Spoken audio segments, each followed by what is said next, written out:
Well, the Houston Astros look like they're back on top, and the wild card race remains wild as ever. This is a Locked On MLB, Locked On Diamondbacks crossover. Hello, baseball fans, and welcome to a Locked On MLB, Locked On Diamondbacks crossover. Every week, we get together to talk about the state of baseball, not just in the state of Arizona, but in the state of our mind, especially as we are down the stretch of the pennant run of the 2023 season. I am one of your hosts. My name is Paul Francis Sullivan. You can call me Sully. I am an Emmy-nominated television producer who has been a baseball podcaster for well over a decade now. And this is my fifth full season here at the Locked On Podcast Network. You follow us at Locked On MLB Pods on Twitter and Instagram. I'm your pal Sully with Sully Baseball on Twitter, Sully Baseball Podcast on Instagram. And once a week, my guest host is right over there. Introduce yourself to the masses. Miller Thomas, host of the Locked On Diamondbacks podcast. Follow me on Twitter at CreatorThomas24 for my personal account. Look up Locked On Diamondbacks both Twitter, Instagram for the podcast handle. And please hit subscribe on the Locked On Diamondbacks YouTube channel because it's currently showing off a little chest hair for the ladies. Oh, I think you're on mute, sir. I think you're on mute. Get muted. There you go. There you go. Sorry about that. Hey, today's episode is brought to you by FanDuel. Make every moment more. Right now, new customers can bet $5 and get $200 in bonus bets guaranteed. Visit FanDuel.com/lockedon to get started. You know, just a week ago, I was saying one thing about the American League. I said it's a complete toss-up. Every team is, just it's who's going to get hot at the right time. Anyone could win it. And it looked like some teams may be able to fall out of it. It was all a lot of craziness. And then the Houston Astros just said, stop. Just stop right now. And the Astros are on an absolute rampage. And the last couple of days, Jose Altuve has hit 5 home runs in the last 2 days. And the Rangers bullpen has given up more than 20 runs in the month of September. It's September 5th. Okay? You do the math about how horrible that is. And the Astros, by winning, by the way, 14-1 tonight. 14-1.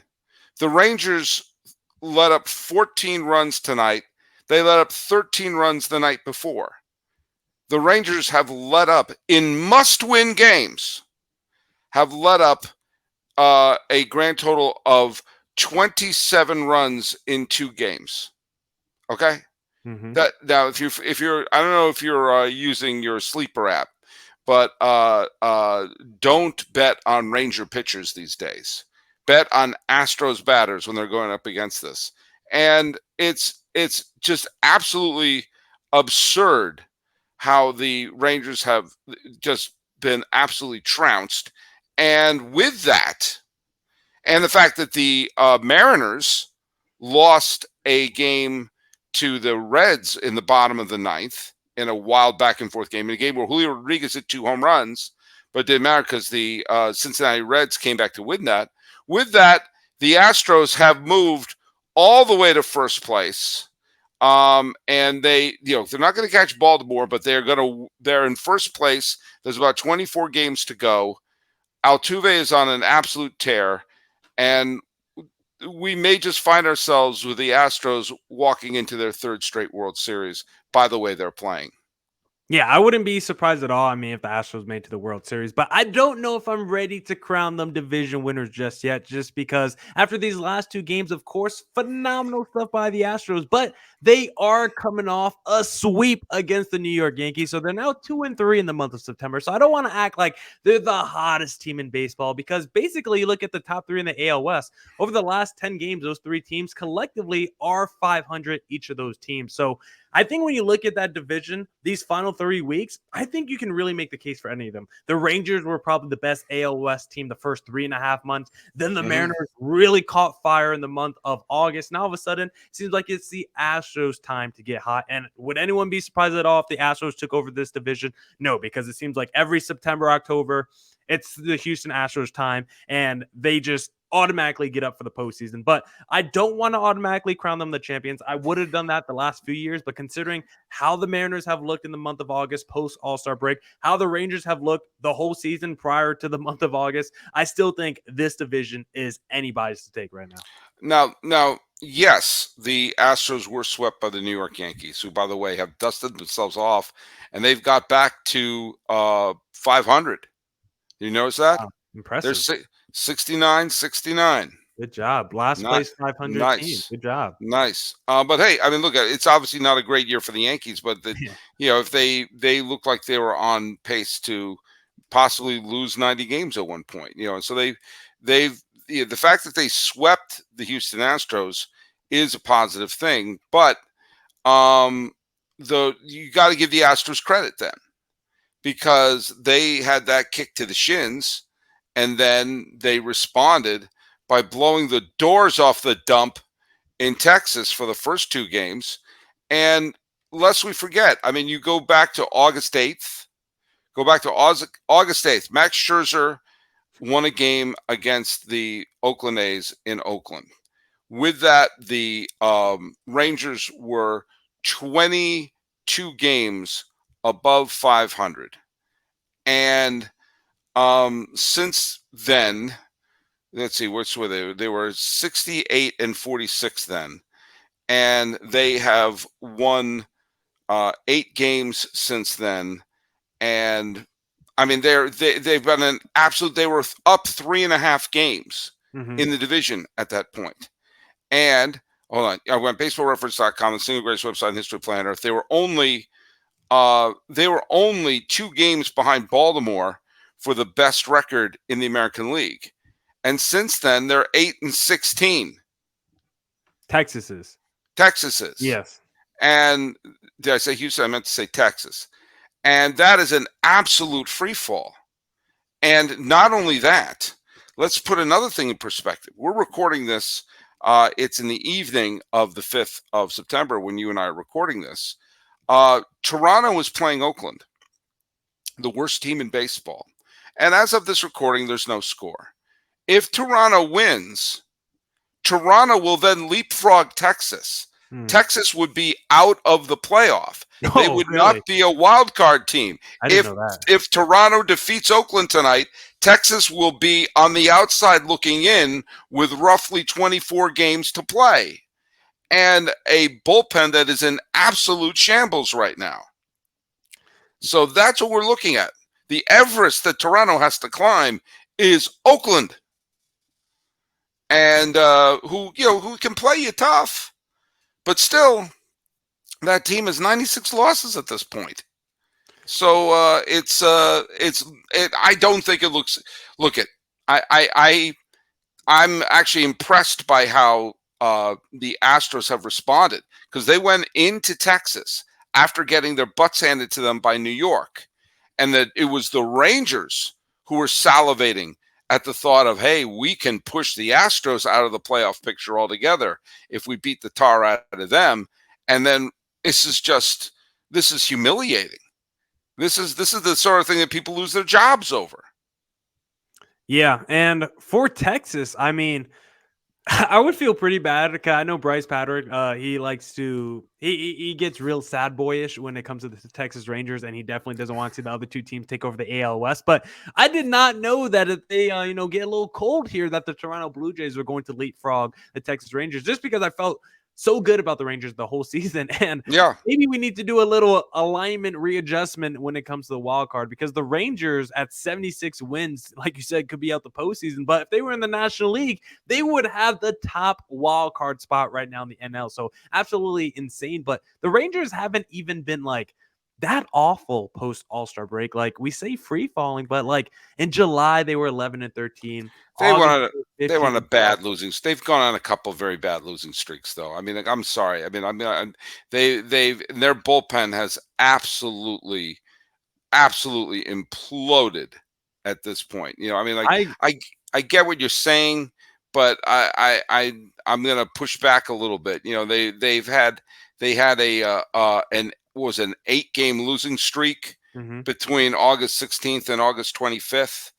I mean, that's a brutal run to have in a tight race. That's tough. But you still finished the month like 3 games above 500. So I think it was probably more of the fact that the other teams maybe around you got hot because yeah, the 8-game losing streak is tough, but it's not like you were bad in the month of August. You still left that month with a positive record. It's just the fact that a team like the Mariners, at the time you're going on that 8-game losing streak, they're going on like an 8-game winning streak. Right. Team like the Astros. So it's like the Rangers, I think, aren't even playing that bad of baseball. Like, yeah, they go on these losing streaks. They have certain parts of their team imploding, but I think it's more the fact that the teams around them are elevating as the Rangers starting to hit like a little bit of a scuffle, but I still would take this Rangers team probably over of the NL wildcard teams that I just mentioned. Like, I still feel good about this Rangers team on paper, and I think it would be pretty disheartening if this team ended up missing the postseason. Well, let's talk a little bit about some of that NL wildcard madness after we discuss something regarding LinkedIn sales solution. Okay, Hey, yes. I think you're doing that one, right, sir? are you struggling to close deals? Cold outreach is wasting the time of both the buyer and the seller at every stage, especially when sellers are using shallow and outdated data. Your organization can overcome these challenges with technology that translates comprehensive, high quality buyer data into real time insights. These deeper insights empower sales reps and teams to adopt the habits of top performers, which leads to better outcomes like more pipeline, higher win rates, and larger deals. We call this deep sales.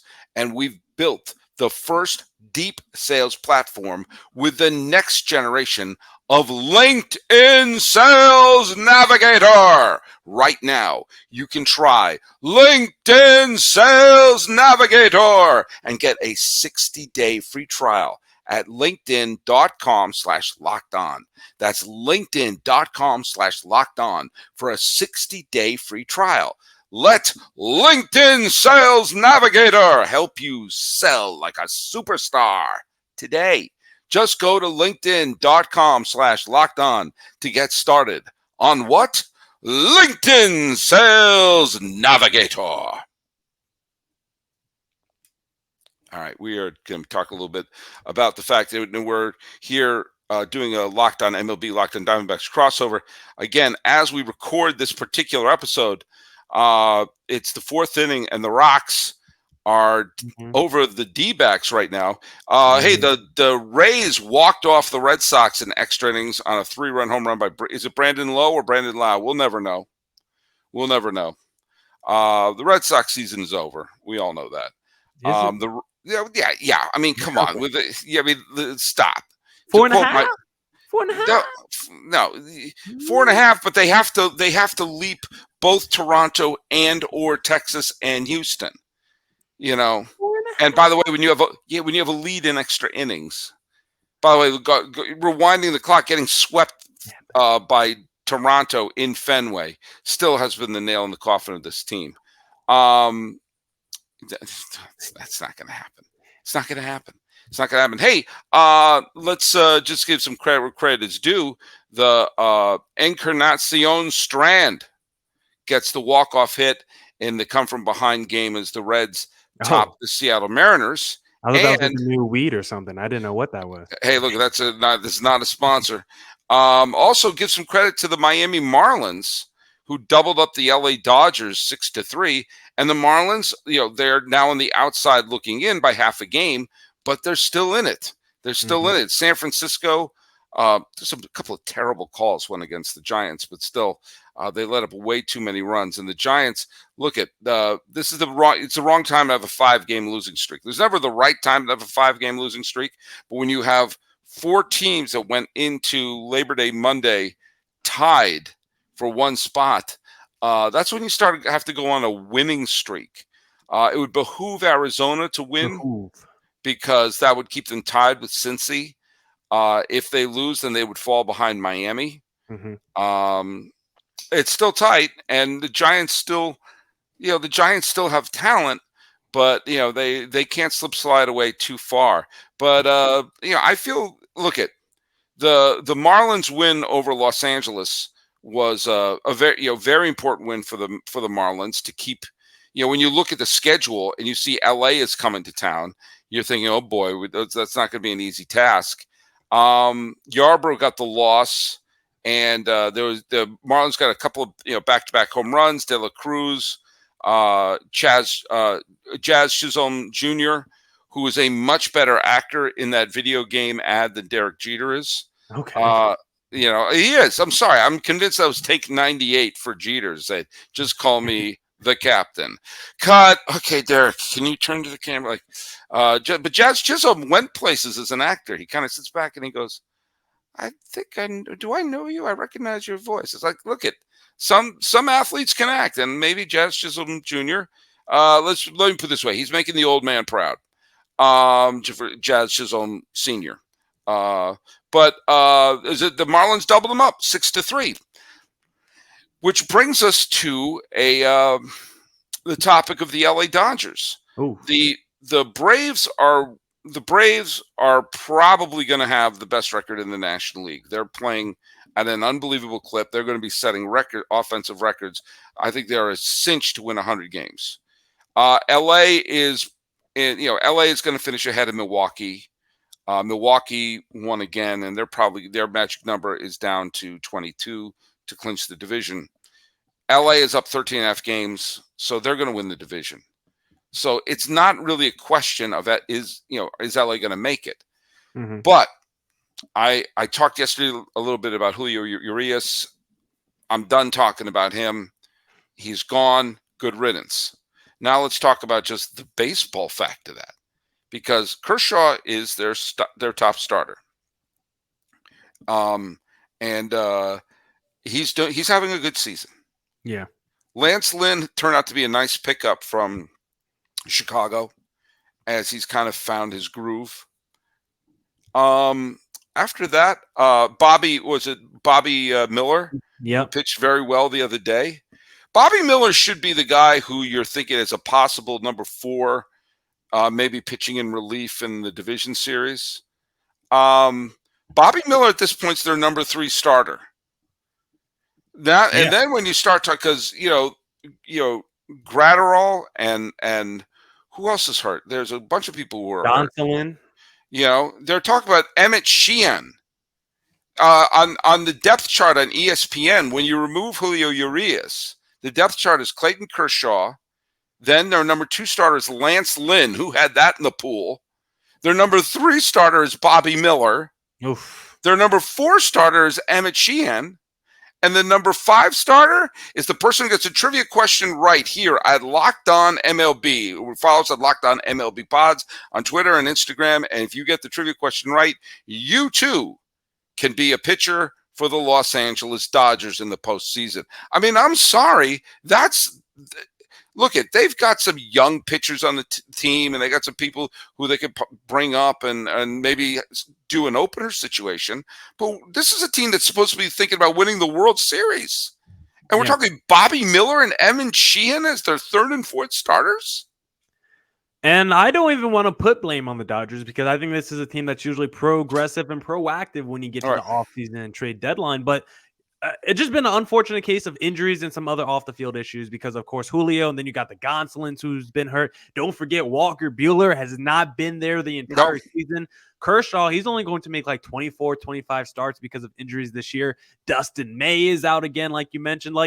Lance Lynn is all of a sudden the second, not because of his talent, even though he's kind of had, a little bit of resurgence since joining LA, but he's the number 2, just virtue of they don't have enough healthy bodies. And when you look at this Dodgers team, compare this team to the past few years, this is probably the most susceptible team that we've seen the Dodgers have entering the postseason in quite some time, because of those question marks you have in the rotation. And even the lineup entering this season, I did have a little bit of concern with. Of course, you still got MVPs like Mookie, Freddie, and Will Smith. But I thought there was if Muncy didn't have a bounce back year, I just thought maybe they were a little bit top heavy. But Muncy's having a solid year. Still got James Outman. But when I look at this Dodgers team right now on paper, they're still going to be, after the Braves, as good as any team in the National League, because you're going to have those stars in the lineup. Like you said, it's still going to have Kershaw starting game one for you. Do you want a 35-year-old Kershaw starting game one? I don't know. That's another question for another day. But this Dodgers team, I think when you get to the postseason, I think this is going to be the first year. Maybe it's always been the case, but I don't think any team is going to fear the Dodgers when you get to the postseason, knowing on the other side, after Clayton Kershaw, it's a big drop off in that rotation. Even their bullpen has some question marks as well. By the way, I mentioned the trivia question with great joy. I can announce that I put this out there, and it's been out there for a few days now. The trivia question that nobody got for a while, which was, when was the last time the person who led the league in stolen bases in the American League faced off against the person who led the league in the National League in the World Series, where both stolen base kings faced off in the World Series? And the answer was 1938. You had to go all the way back to 1938, and good job, Court Stell. I hope you're pronouncing it right. Frank Crosetti of the Yankees, Stan Hack of the Cubs. And I had to look that up because I was sure that it was going to be, one of the years that the A's went to the World Series with Rickey Henderson there. And then I was like, oh, maybe it was when Rickey Henderson was on the Blue Jays. But there was a bunch of years where, Rickey led the league in stolen bases, and Vince Coleman, and there were some years where Willie Mays led the league. Like every year there's a block, Lou Brock, and all these people. The stolen bases didn't line up in the World Series. You have to go all the way back to 1938 to see the last time that the leaders of stolen bases met in the World Series. And so good job, Court Stell, for getting that one. Now let's just go right. I'm going to go right now. I'm going to baseballreference.com, the single greatest website in the history of the planet Earth. Who do you think is leading the league in stolen bases as of right now? That a question for me? Yeah. Is it Acuna? That hold on a second. I just got it closed up on me. Acuna is indeed leading the league in stolen bases. So, and we all know the Braves have as good a shot as any to go to the World Series. So the question is, who is leading the league in the American League? Oh, I think I know. Can I answer? Yeah. Yeah. Is it Esteury Ruiz? Yeah, with his 56. Yeah. So there's no way that this year is going to be the year where we have the two stolen base kings of the World Series, because the A's are not playing in the World Series. And so, no, we got to wait. Got to wait one more year. More year. Ruiz is like 200 average, 650 OPS, but man, that dude can run some bases. But I don't know if he could do much outside of that, unfortunately.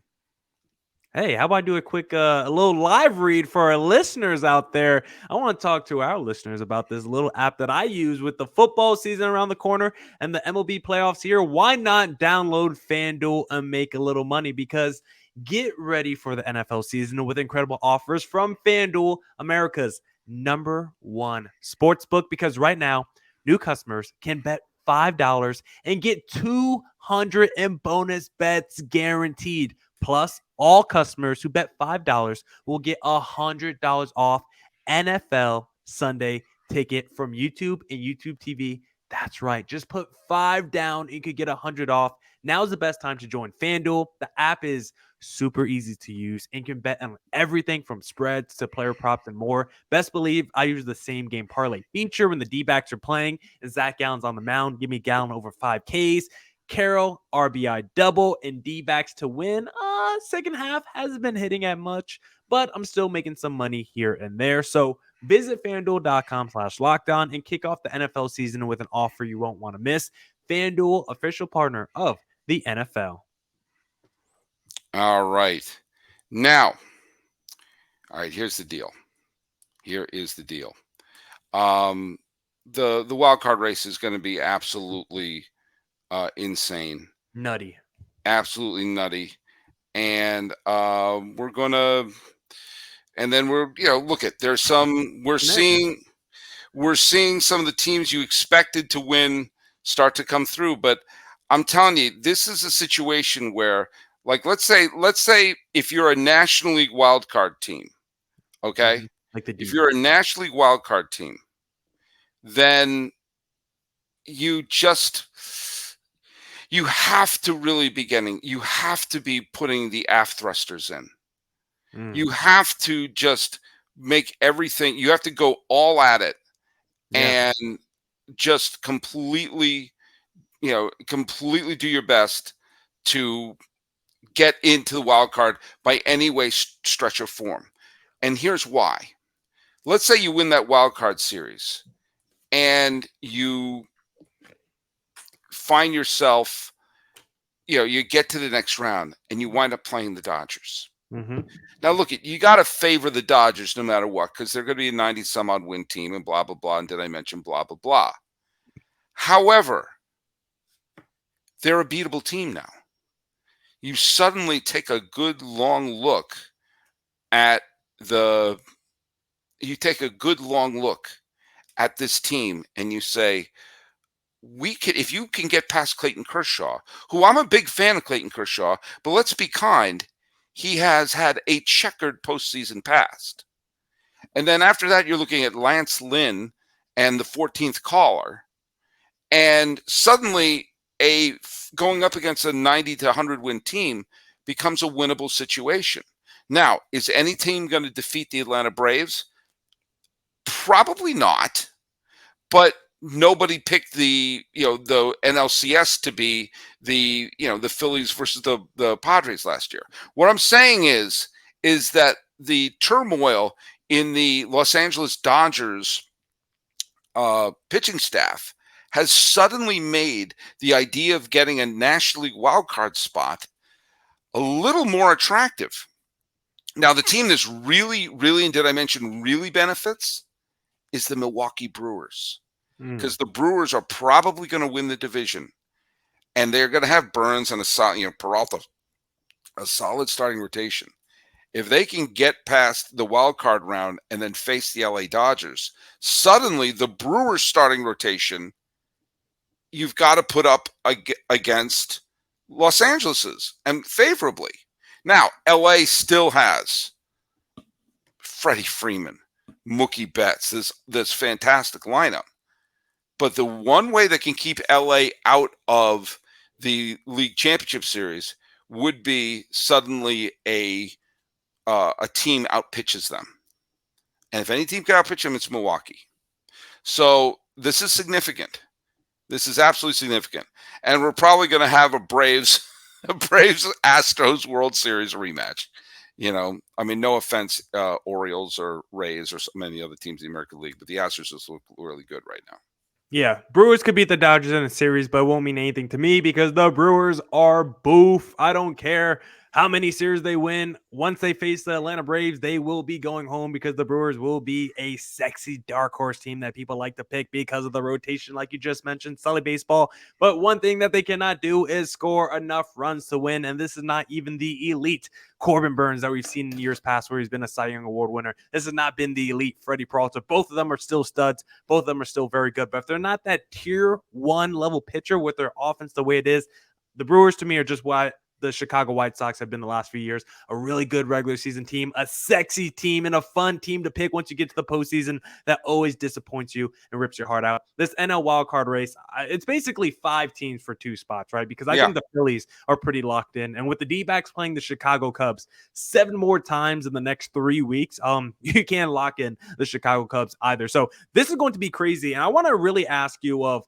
how aggressive is too aggressive? Because I look at a team like the D-backs, right? You can't make any more trades at this point. There's No, no more waiver wire trade deadline in no, Major League Baseball, right? You could go out there and sign someone, but who's out there on the waiver wire market? There's not nobody. another LA Angels cropping half your roster, at this No. point in the season. So if you're the D-backs or any team this wild card race, if you have a guy in the minor league system who's in AA or AAA, 22 years old, crushing it in the minor leagues, a top 20 prospect, and can be called up right now, is this the time to do it? Because a team like the D-backs, you got Jordan Lawler, one of the best prospects in baseball, 21 years old, but he just got called to AAA like a month ago. Like, would it be too soon? Is that the kind of move that hurts your development? Because we just saw the LA Angels, right? They called up their first rounder from like last season to start the season. And then they called up like their first rounder that they just drafted this season to already like play on a major league level. So that could be a sign of being too aggressive and, maybe not thinking about the long term. Like, what's the perfect balance here of thinking short term, trying to get my young guys in a big pressurized playoff environment down the stretch of this regular season? Or should I have more of that long term view and say, you know what,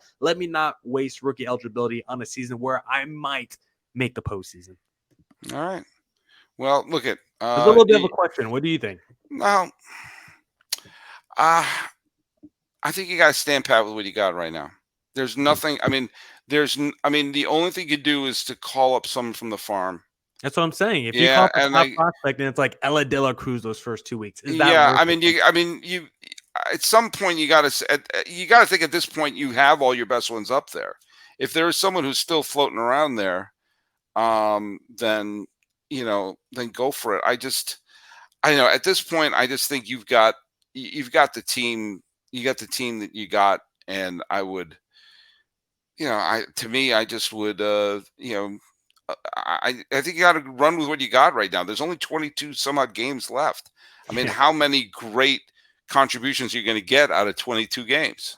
Because sometimes I see with the D-backs, they kind of ride like this hot hand thing where they just call up and send down guys. So, like, if you have a spot on your roster where you don't feel solidified, where you have like a third or fourth outfielder, and it's like, you know what, this guy isn't working right now. Let me call up someone who's like the same level of player who is hot and producing right now in the minor leagues. And then you just keep trying to ride that hot hand toward the end of the season. I don't mind that as a technique. Maybe you don't want to call up a top prospect, but there's probably some dudes who are like 25, 26 who spent a few years in the minor leagues that are probably itching to get a little chance and Fair opportunity. enough. I don't know the deep. I don't know like who they have that'll make a huge impact. Sure, I mean a win here or a win there could be the difference between playing golf and not. So, I mean, I just don't know how much wiggle room and how much finagling you can actually do. But hey, if you got somebody that can make a big difference, then fine.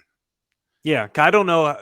Can you lose rookie eligibility playing in the postseason? I don't know if that counts No, for it. no, that doesn't. Because remember, Randy Arozarena played in the postseason in both 2019 and 2020, won the Rookie of the Year in 2021. Okay, there we go. That answers So the question then. again, I did that from memory.